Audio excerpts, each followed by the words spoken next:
Press કોન્ફરન્સમાં આપણી સૌની સાથે ઉપસ્થિત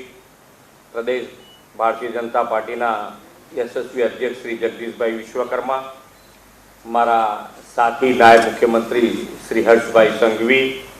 અમારા વડીલ મુરબ્બી સુરેન્દ્ર કાકા, પ્રદેશના મહામંત્રીશ્રીઓ, અમારા ચૂંટણી સંચાલન સમિતિના સંયોજક શ્રી ગોરધનભાઈ ઝડપિયા, ઉપસ્થિત કાર્યકર્તાઓ, પ્રેસ મીડિયાના મિત્રો, સૌને મારા નમસ્કાર। સૌ પ્રથમ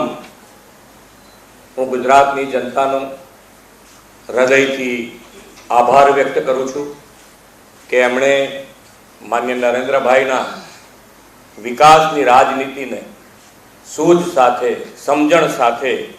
એના એ વિશ્વાસ સાથે ભારતીય જનતા પાર્ટી ઉપર જન સમર્થન કરી અને ભારતીય જનતા પાર્ટીને ખૂબ મોટી જીત અપાવી છે। દરેકે દરેક ચૂંટણી અને ચૂંટણી સમયના દરેકે દરેક પ્રશ્નનો જવાબ ગુજરાતની જનતાએ ભારતીય જનતા પાર્ટીને જે રીતે જન સમર્થન આપ્યું છે, દરેકનો જવાબ એની અંદર મારા માનવા પ્રમાણે આવી ગયો છે। કોઈ પણ નકારાત્મક ભૂમિકા ભજવવી, નકારાત્મકતા રીતે આગળ વધવું એ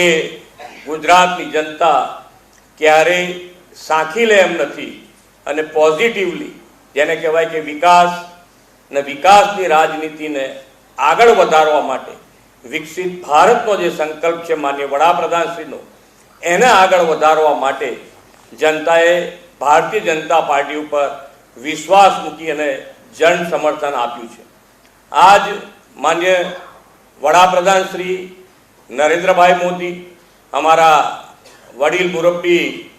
અમિતભાઈ શાહ અને રાષ્ટ્રીય અધ્યક્ષ શ્રી નીતિન નબીનજી, અમારા પ્રદેશ અધ્યક્ષ શ્રી જગદીશભાઈ વિશ્વકર્મા અને મારા સાથી નાયબ મુખ્યમંત્રી શ્રી હર્ષભાઈ સંઘવી, એ બધા જ અમારે ટીમ વર્ક કરી અને જે પ્રમાણે ગુજરાતમાં પહેલા દિવસની સ્થાનિક સ્વરાજ્યની ચૂંટણીને લઈને જે ગુજરાતનો પ્રવાસ કર્યો, એ પ્રવાસમાં દરેકે દરેક જગ્યાએ જે રીતે જન સમર્થન મળતું હતું એ રીતે આ અત્યારનું જે રિઝલ્ટ છે એ બંને સરખું હોય એવું હું ચોક્કસપણે કહી શકું છું કે જનતા જનાર્દનનો વિશ્વાસ, જન સમર્થન જે રીતે ભારતીય જનતા પાર્ટી પર મૂક્યો છે, એ હું હોઉં કે મારી ટીમમાં હર્ષભાઈ હોય કે અમારા પ્રદેશના અધ્યક્ષ શ્રી જગદીશભાઈ હોય, આ દરેકે દરેક જણ જે પ્રમાણે જનતાએ વિશ્વાસ મૂક્યો છે, જન સમર્થન આપ્યું છે, એ વિશ્વાસ વધુ ને વધુ મજબૂત કેવી રીતે થાય એના માટે પ્રજાજનોની વચ્ચે જઈ અને અમારા કાર્યકર્તા હર હંમેશ જનતાની વચ્ચે રહી અને જનતાના પ્રશ્નોનું હંમેશા પોઝિટિવ વાચા આપી છે। એ જ પદ્ધતિ સાથે અમે બધા જ ટીમ વર્ક સાથે આગળ વધીશું। થેન્ક યુ, આભાર।